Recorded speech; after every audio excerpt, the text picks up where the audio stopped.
Hey, everybody. Welcome into this edition of the Back to You podcast with Panger and Niner. I'm KT. Happy to be with you guys again. And yes, I came in laughing because I did a count up, not a count down to the podcast.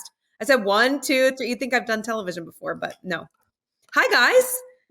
How are you doing? Doing great. How are you doing, Panger? Where are you at in this lovely day? I'm at, let me see which way I switch. I'm in Chicago. It is a beautiful day here in Chicago. I mean, sunny skies, 65 degrees. Nice. Walked to practice where the Hawks were skating, and I came over on Ogden right here. It's called the Barn, and I was notified of this place by Anson Carter. We were at the TNT meetings, and he mentioned that he's got a bar that he's got part ownership in. So I said, well, I'm going to slide in right there. So this is a half a Zamboni behind me here. They got it from local Johnny's Ice House, and the guys are doing a great job. It's an original 6 kind of theme, and in fact, there's a picture on the wall of Gretz, and I just sent the picture to Wayne and said, hey, do you remember this picture? And only Gretz goes, yeah, 1981. I go, do you know where it is? He goes, no, but I know it's 1981. So he could tell by the shirt or the sweater or the tag or something right there. But he's maybe gloves. Well, the old that's the old the Titan, the white and red Titan with the Jofa. He would never get cut on the wrist with those Jofa gloves that he wore. That's for sure. But he's signing an autograph over there with some fans. Anyway, long story short, it's a great spot. And if you're in the Chicago area, drop on by here, very close to the United Center. Very cool. Nan, are you home now? Where have you been? Tell us about your travel. I'm home. Yeah, I was in New York City last week, your old stomping grounds there. And we had a big UFC show in Madison Square Garden. I was able to take in a New Jersey Devil game on Friday night as well. And had an action-packed weekend. And I'm back home now for a few weeks. Love it. Love it. Nothing like home. Hey, how was the Devils game? How are the Jersey Devils these days? I tell you what, it turned out to be a good game. Capitals took it to them for the most part. They came out sluggish, but they made a game of it late. Capitals ended up getting an empty netter at the end, but shout out to Marty Brodeur and his crew. Thanks for setting everything up. Nice. Well, that's 691 wins. He can get you a seat here or there. I mean, between Marty and I, we have 718 career wins and 125 shutouts. Okay. Quick, just let me say one thing real quick on Marty. So he tells me go into VIP West entrance or whatever it is. And I'm like, okay. So I go to VIP West and there's like no ticket window there. I don't know where to go or whatever. And they're like, where are your tickets? I'm like, I don't know. I was told to come here. Marty Brodeur left them for me. We got a special spot for those tickets. Walk behind the desk, up the elevator, into the alumni suite. I'm like, good Lord, he does have a little bit of pull here, huh? Is that right by his statue? You can take that home. Around the corner between the parking garage out back where the bus parks. Yeah. That entrance right there.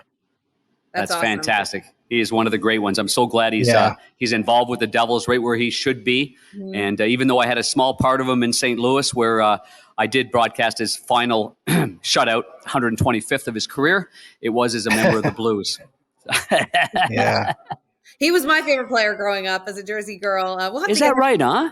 Some point, but yeah, I actually, believe it or not, did not follow hockey very much as a kid. Went to a couple games because my dad's company had tickets at the old Brendan Byrne Arena, Continental Airlines Arena. And then when I was at Rutgers, my boyfriend in college was a huge hockey fan. He was from upstate New York. He used to go to Rochester Amerks games and was a big Buffalo Sabres fan. So when his birthday would roll around in February, I'd ask my dad for tickets, and I'd take him to the Devils games against the Sabres. And I got to tell you, I mean, the only player that I really rooted for and knew so much about because he was so present and so in the community was Marty Brodeur. So as a young girl, not really following hockey much, I followed Marty Brodeur. So when I got to do his, a ceremony for him at Prudential Center a couple of years ago when he was honored, it was really cool. It was very surreal. So we should get him on the podcast, guys. Absolutely.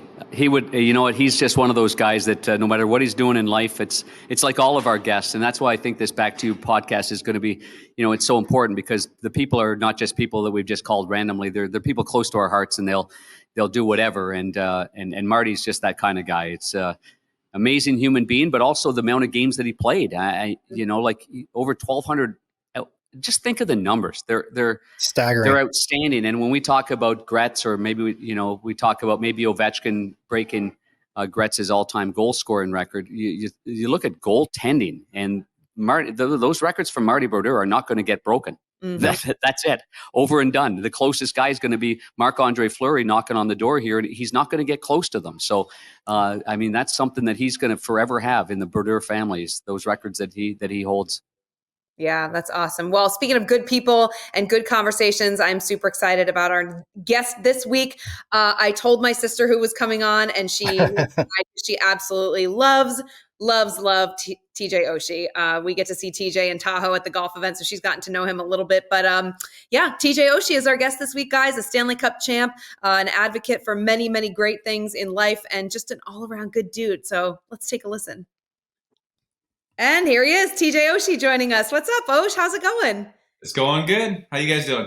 We're doing great. We're super excited to have you today. I will tell you, my sister was very excited to hear you were coming on the podcast. Of course, has gotten the chance to spend time with you in Tahoe. But yeah, no, we're pumped. We're having fun with this, and we love bringing on guests that we think really highly of. You're doing so much on and off the ice, so we have a bunch to talk about. But I know Hanger wanted to talk to you about that sick move you had the other night. Man, Planet wants to talk about it. Seriously, Osh, how you would have been all-world lacrosse player. Like, you know me, I love talking sports and all kinds of sports and the hands that you have. And I was just there in a game with you with the Caps and watching it between, just after the warm-up ends. You did it in St. Louis with Ray Burley. You do it again in Washington. And just that instinctive play, was it just something so natural when you grabbed the puck and it just laid so flat on your blade? You're thinking, what am I going to do, beat the trap underneath or go above them? Is that your thoughts in your hands? Yeah, I think there's a lot of stuff kind of going through my mind. The puck was in the air, and I was like, I'll just see if it lands flat on the blade. Obviously it's like it's flipping around, and it just happened to settle in nicely. And then saw the defender coming at me there, and I was like, what the heck? I might as well go for it. I wasn't creating too much offense or having too much fun offensively as of yet in that game, and so went for it. And unfortunate that the pass to Strome there didn't get through the defender's legs, because that could have been pretty fun otherwise. But it's one of those things, as a kid, I guess I'm not a kid anymore, but you kind of always juggle the ball and mess around, and that was always part of my routine, a way to settle down before a game. And it paid off for that play there.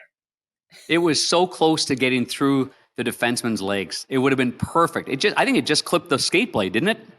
Yeah, I think it got him like almost square in the toe of the blade. So that would have been nice. But nope, another turnover and back check for me on that one. TJ, I was actually at the game live, and I had a couple of buddies of mine who are not very big hockey fans, and they were watching it. I think it was the second game live ever that they've been to, and they're like, they couldn't believe it. They were like, "Wait, did he just do what I thought he just did?" So for you to pull that off mid-game and just to be that creative was unbelievable. Thank you. Yeah, there's some times in a game where things slow down. Sometimes it's a shot from the point and it looks like it's going slow motion through the air and you get a stick on it, or sometimes a hit or getting hit. You feel like someone's coming to hit you, and all of a sudden it slows down and you're able to avoid it or protect yourself. And when the puck was in the air that time, for whatever reason, times kind of slowed down. I know it looks fast, but the second time I caught it when it was on end, I felt like it was like 3 seconds it was on end on my stick. So I wanted it to fall down flat so I could keep going. But yeah, it was one of those times, and it paid off. So I'm glad they like it.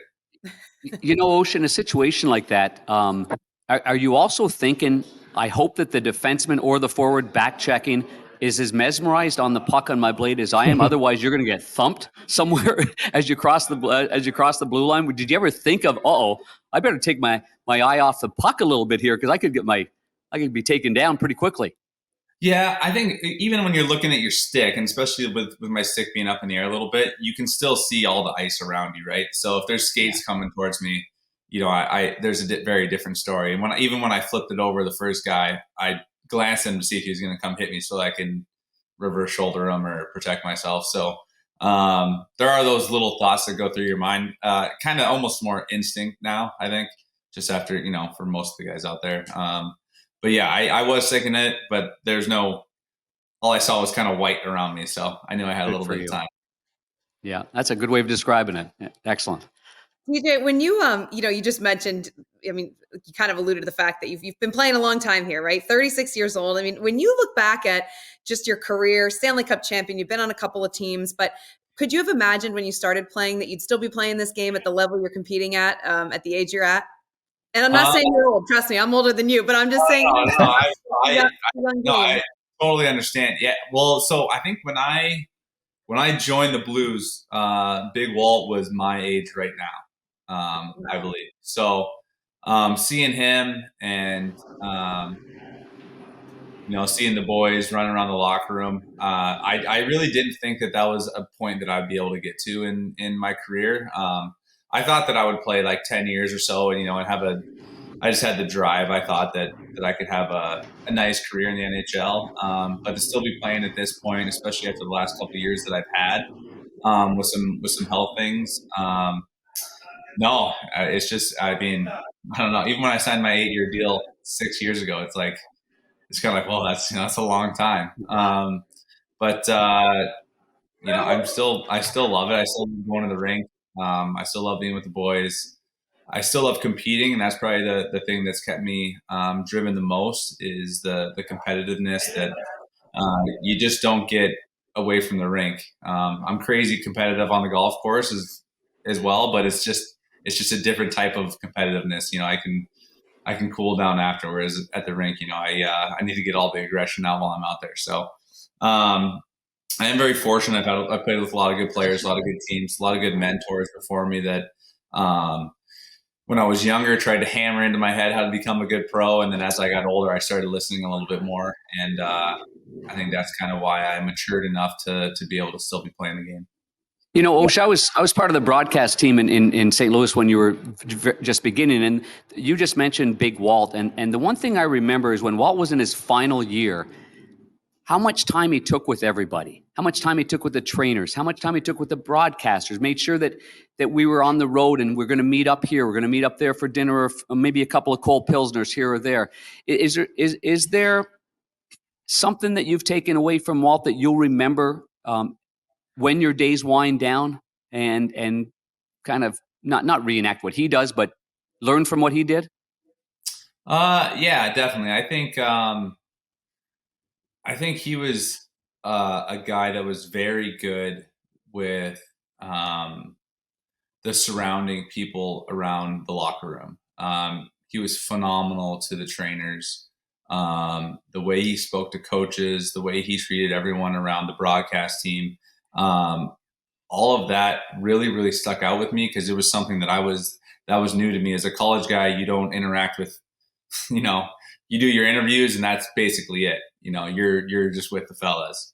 And that's a part that I really appreciated and admired in him, and something that I've kind of, I guess something that I've learned from him and try to incorporate into my everyday life is saying hi to the social media guy or taking special time with the trainers. I think ever since that group, not only Walt, but kind of that whole older group in St. Louis when I first got there, the trainers were almost, it seemed like they're best friends.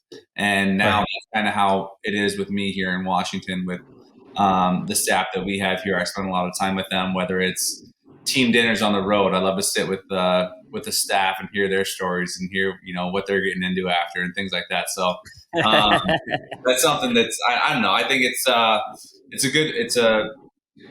important part about being an older guy in an organization is showing the young guys how to treat people, how to act around the locker room, how to be professional, and how to be everyone's friend and treat everyone right. So I thought Walt always. Well, we know you paid forward. I'm very good friends with Brock Miles, and Brock speaks so highly of you, and what you do for those guys is incredible. Yeah, I mean, the work that those guys put in is, I like to think I work hard and, long hours and taking shots to the foot and all that stuff. But those guys, they put on, they have quite a haul that they have to do, and they have to come to the rink every morning with a couple hours of sleep and a smile on their face, which is not easy to do. So they're a big part of our success around here.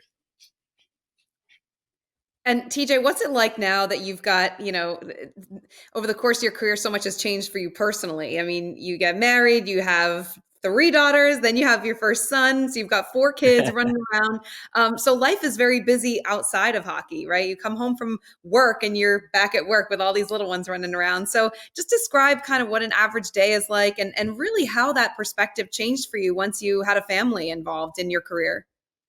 Yeah, it definitely changes your outlook on life. Really, I think when I was young and I was just going to the rink, I really took everything that happened in the game or in practice. A lot of that kind of stuck with me as the afternoon went. Especially, it was me and Patrick Berglund. It was just us playing video games or whatever all day. So whatever happened at the rink, we hashed it out a couple times throughout the afternoon, what we did like, and then you had to relive it the next day.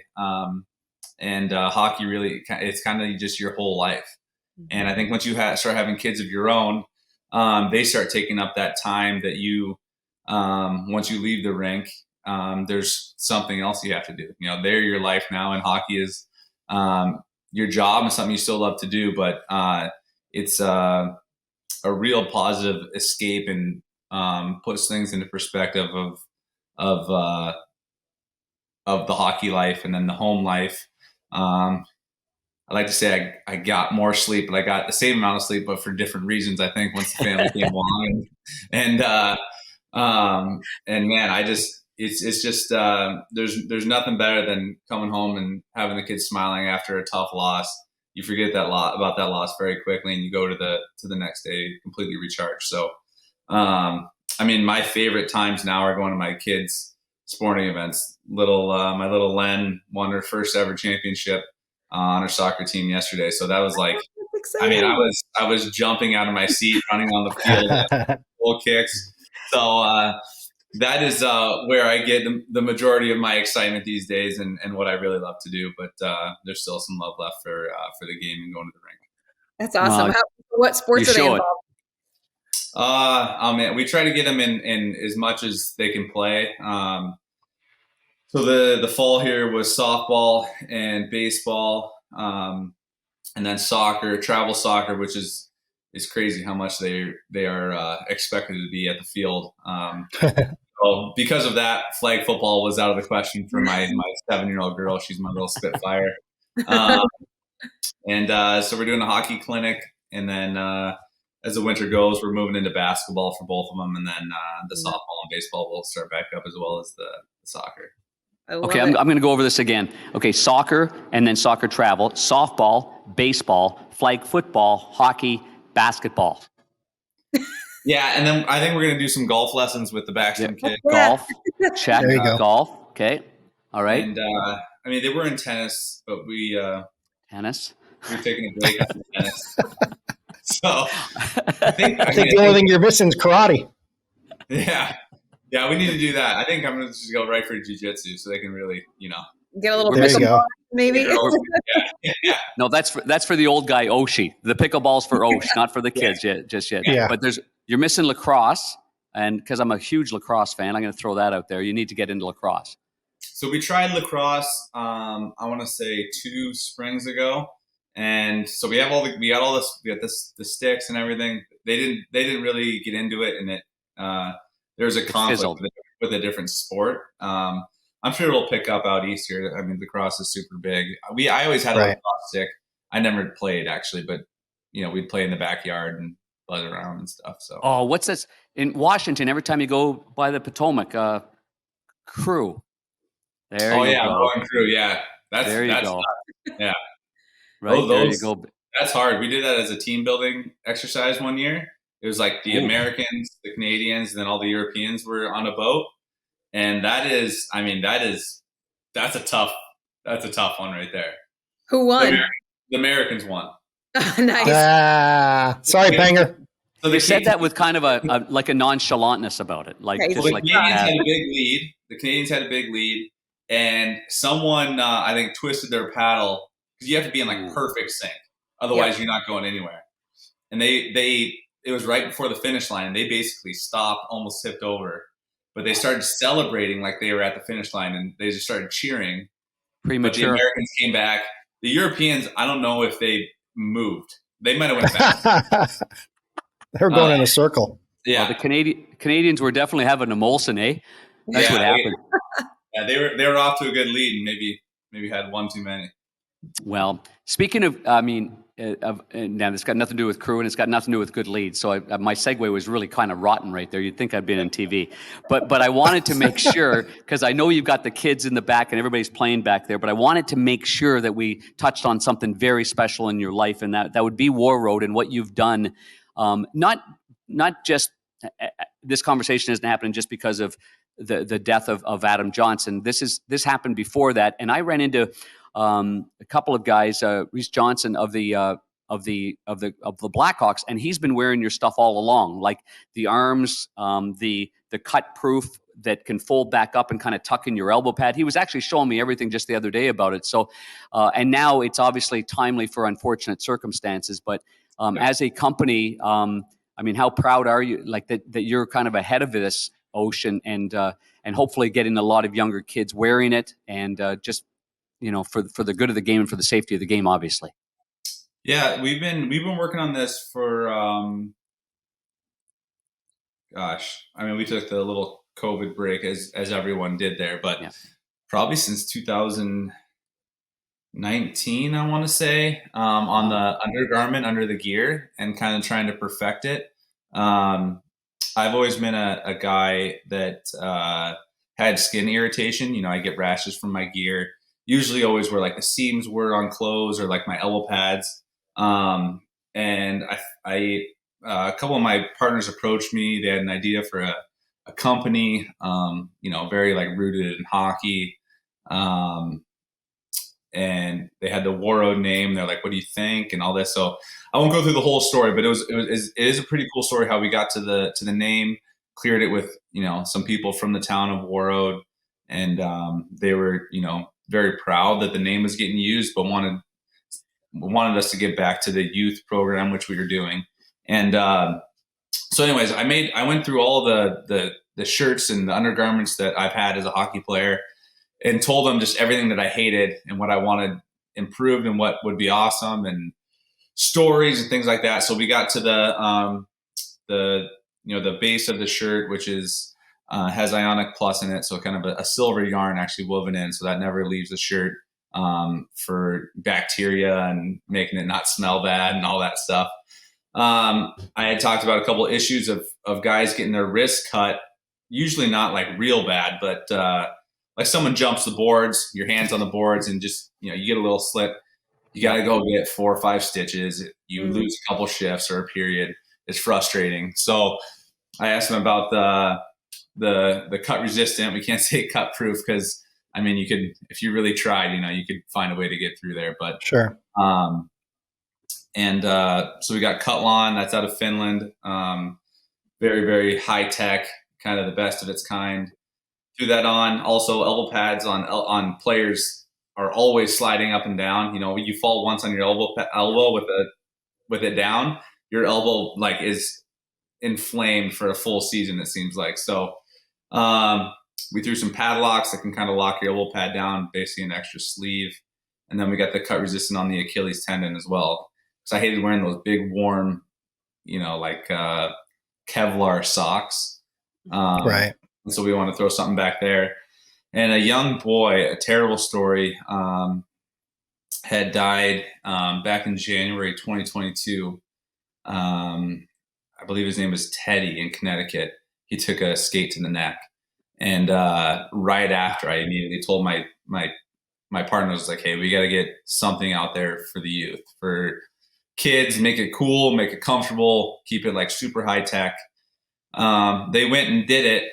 And I actually wasn't even, they made an adult line as well. And I tried it just for testing, but never actually worn it for my own personal use.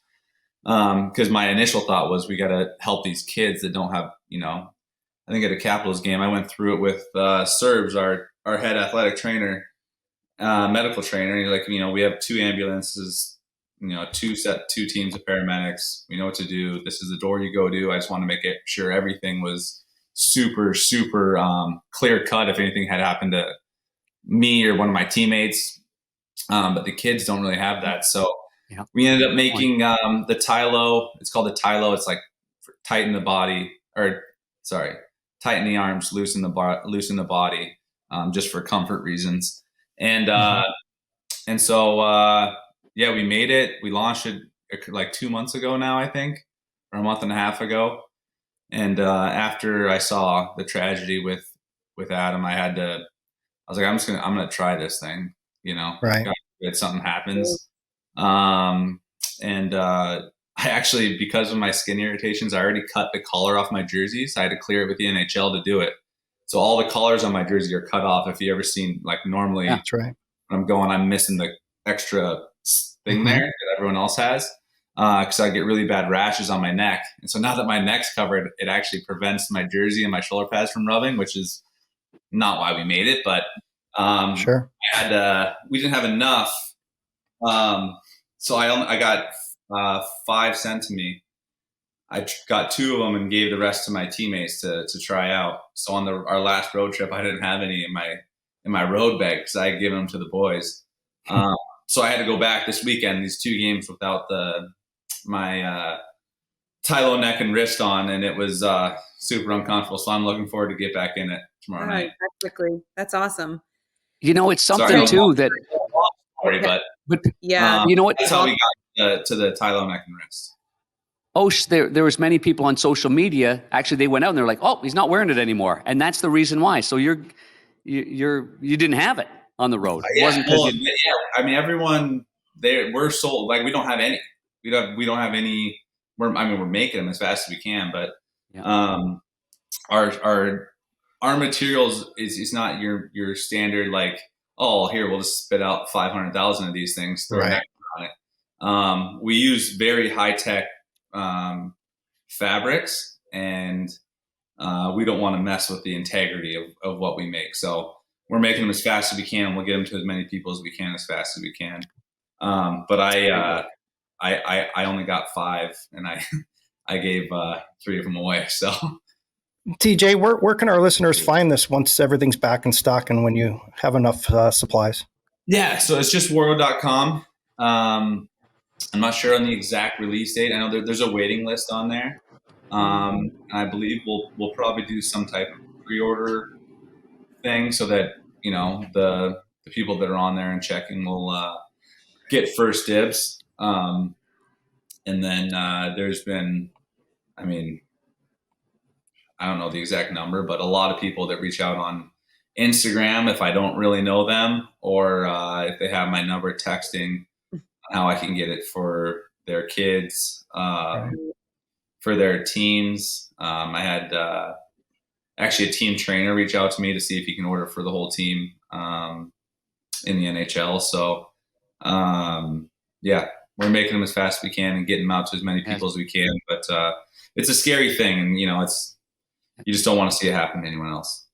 No, you don't. And Osh, I'm sorry, I've been giving your cell phone number to everybody that I've seen. People in the stands, people, kids. Sorry about that, Osh. As long as we get them protected, it's all good. You got it, buddy. That's awesome. That's such good stuff. You know, TJ, another thing I know that you're very passionate about is speaking out and being an advocate for Alzheimer's. Having lost your dad was so young, 56, back in 2021, from Alzheimer's, and just, you know, watching the joy that he would get watching you play, and when you won the Stanley Cup, and you know, it certainly affects all of us. And I'm just curious, you know, with the platform you have, you know, why it's so important for you to spread the message and to try and continue to create awareness for Alzheimer's and for those that are suffering or have loved ones that are suffering. Yeah, it's I mean, it's a terrible, terrible disease, and it's amazing how many people it actually affects. And you just don't know it until, or I didn't know that many of even the people that I was very close with have come out and said, yeah, my grandma has Alzheimer's right now, or, you know, my grandpa or my aunt has dementia. So it is super important for, I think, people to know that they're not the only ones out there, and there's other people that have either gone through it, are going through it, to talk to chat with.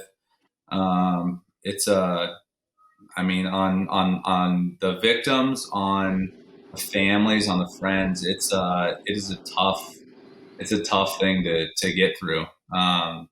So I partnered with the Alzheimer's Drug Discovery Foundation, the ADDF, on a couple different things. They do a great ladies luncheon here in DC that is amazing. They do an awesome. They've done a fashion show in the past, and then they've done a luncheon. I've also partnered recently with Seth Rogen and Hilarity for Charity,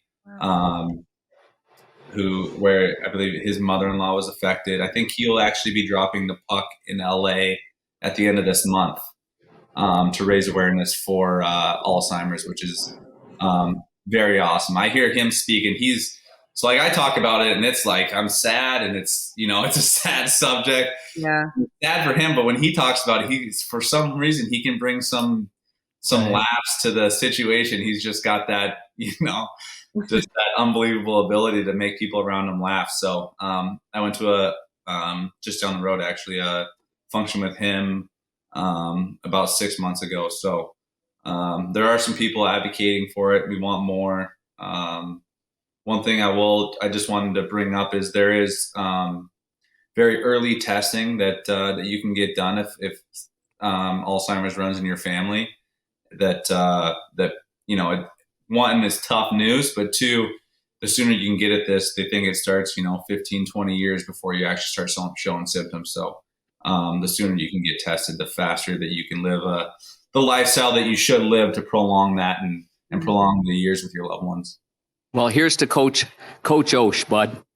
Yeah, I appreciate that. The old coach. Love your dad. We played golf. Remember, we played golf at Old Warson together, and your dad just had a heck of a time, huh? That guy. I mean, he had a bad hip. He was out there by the end. He would bring out like a putter, and he would put the putter like inside like his hip bone, like almost by his hip flexor, so he could lean on it, and then he would hit his driver with. Wow! Gosh. That guy, he would do anything for sports. He was a good guy. I just love being around your dad, your family. Some great times in my early years in St. Louis, Osh, with you and Pops for sure. So always think about them. Always think about those moments on the ice that you got to share with them. So very special. Yeah. Now we know where you get it. You and your brother in Tahoe on the golf course. Every time we see you guys are happy. I don't know if he's such a good caddy. I know what he's doing behind your bag, but. Every time we see you guys, you're always enjoying it, and I think your brother's enjoying it more than you are. That's for sure. Yeah, he is. Great. He is. He lives for Tahoe. That's his Super Bowl. So I'm actually little Oshie. He has a baby due here in a month, a couple days. So wow, first one. So good for little Osh. An uncle for the first time, so I'm super sad. That's awesome. You're going to be such an awesome uncle, Osh. My goodness. I'm going to spoil the shit out of this. Yes, you will. Yes, you will. Little lady, for sure. That's awesome. Yeah, Tahoe's fun for all of us. I mean, whether we're pulling up the rear like myself or in contention like TJ on any given day, can be up there with Joe and Steph Curry, and it's just so much fun. It's such a great event. But how is your golf game now? Is it kind of on the back burner because of hockey season? It has. So I've had a couple bad seasons with some back stuff, and so I'm just I'm not stepping away from golf, but I only get to play like 3-4 rounds in season anyway. So I'm just saving those rounds for the off season and just trying to stay healthy for hockey. But I would be lying if every time I go to the garage I don't grab a club and I throw an old Amazon box down and take a couple swings. So feels like I'm pulling it a little left right now, but we'll boy, Osh. When I take the trash out tonight, who knows? You know what's great, you guys, is when I'm doing games between the benches, and recently I've done a few games with Wash and on TNT, and the conversation that I have with 95% of the players that want to have a conversation with me has nothing to do with the game, the opponent, it has everything to do with golf, Osh.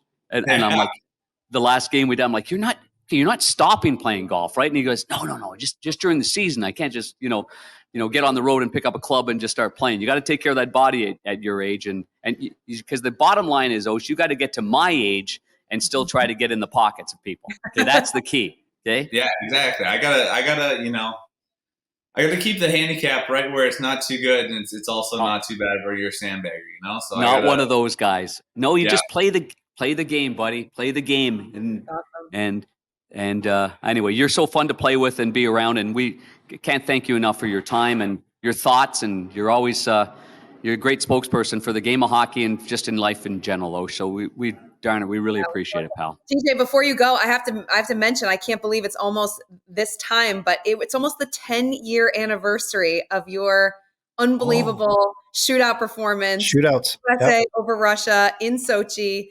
I mean, round after 5 consecutive times, Coach Bilesma went to you, right, and asked you to score a goal. It's unbelievable. Can you believe that was almost 10 years ago? TJ Sochi.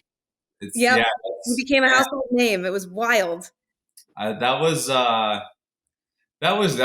was super crazy. And I stand behind my story where I just thought everyone was sleeping, and it was a round robin game, and we could still win the gold if we lost, so it didn't feel like I didn't have all these feelings of oh my gosh, if I miss this, America's going to hate me. It was it just felt like I was back at home in a little shootout, and I'm competitive, so I wanted to win. And but yeah, 10 years is crazy. I think on the 10-year anniversary, I want to get Jonathan Quick involved a little bit more, because he was, he took every shot. And right. I mean, we would do shootouts every day at the Olympics, and I did a couple on him, and I would never score. And so I think he just kind of, I don't know. He was such a wall back there that I wasn't even nervous when I missed, because I knew he was going to stop it. So 10 years is a long time. A lot of stuff changed for me then. That's how I got invited to Tahoe, actually. Yeah, I remember that. Oh, that's right. Yeah. Yep. I think John Miller was at the game, I believe. Yeah, we were. It was an NBC game, and it was I remember it vividly. I just remember thinking, when is this gonna end, or when is he gonna miss? He's never gonna miss. Super exciting, yeah. On the big ice, I got more tired skating to the bench than I did actually going. I had to hurry up and get out of the way for the next shooter. Your calmness and ability under fire, though, is unmatched, because the whole world stops when you've got the puck and you slow things down. And I was thinking it was Bobrovsky, if I'm not mistaken, correct? Yes, it was. So Bobrovsky can, he's got great legs. I mean, he is great post to post, and somehow you were able to open him up. And I kept remembering your first few years in the NHL, Brad Boys would go first, you would go second, or you guys would alternate it. And somehow between Brad shooting or you shooting or going down the breakaway, because you're both right-hand shots, you could both then explain to each other what you thought the goalie was doing. And then either you scored next or he scored next. And I was always amazed. I was between the benches for a lot of those games. I'm like, these guys have got it down pat, And it was just remarkable how you were able to slow things down like that, Osh. Yeah, I think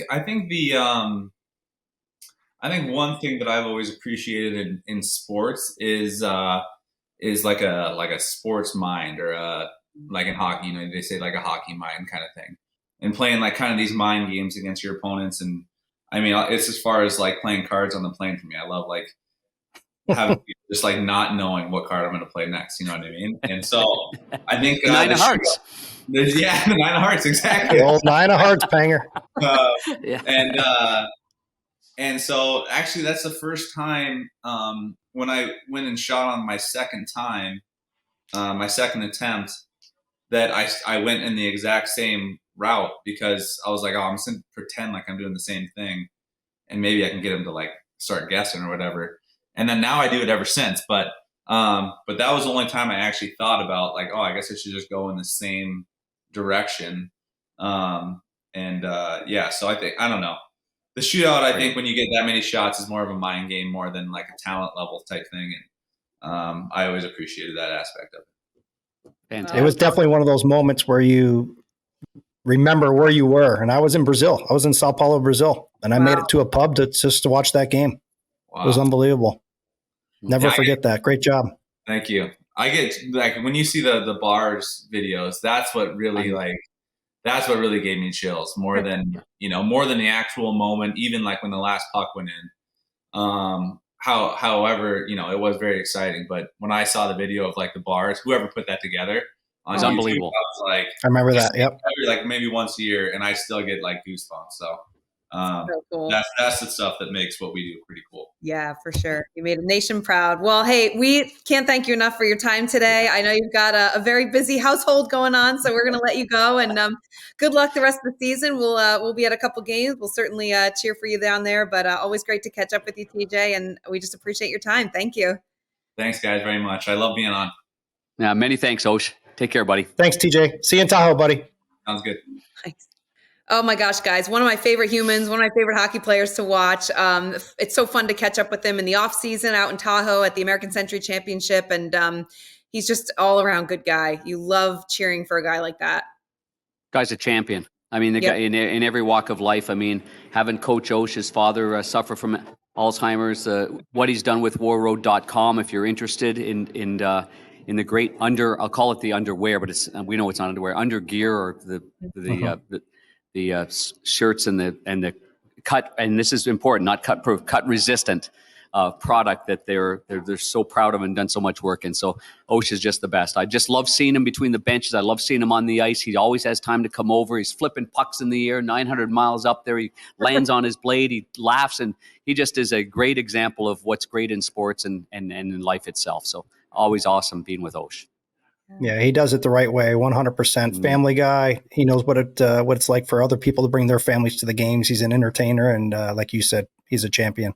Love it. Yeah, and how about those kids of his? Let me just go through this again. Soccer, softball, football, flag football, hockey, basketball, golf, and tennis. And he probably out-energizes them all anyway. 100%. I love that he had 3 daughters, and then they go and they have a 4th, and it's a little boy. He finally got his son. It's so great. I love that. But awesome stuff. We love TJ. We loved having him on. Thank you again, TJ. And guys, episode 4 in the books. So back to you. So great job, and we're looking forward to another one next week. You got it. Great episode. Look forward to it. Bye, guys.